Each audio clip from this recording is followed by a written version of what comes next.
Solving proportions with number chips. This is a digital lesson, and students are going to move these colorful chips around their screen in order to solve the proportions.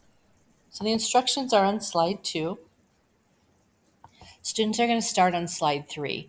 So they're going to move these number chips into place in order to solve the proportion.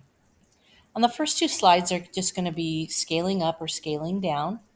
So on this one, they can scale up by multiplying by 4.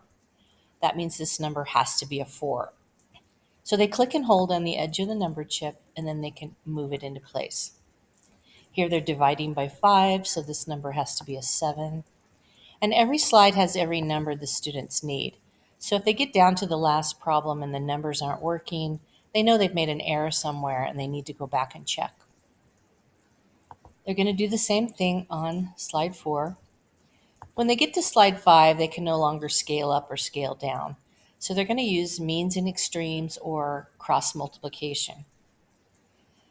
What that means is these numbers that are diagonal across from each other are going to have the same product. So 8 times 5 is 40, so 20 times what number is also 40? So this would have to be a 2. Here, 4 times 9 is 36, so 12 times 3 would also be 36. They're going to do that on a couple slides. When they get to slide 7, now they're given some tables and they have to determine whether they're proportional. So are these ratios equivalent? So here I can see that I'm multiplying the x value times 5. However, that doesn't work here, so it's not a proportional table. So I'm going to click in No, and they just need to come up here to the Fill Color feature, and they can choose any color they like to fill in the No.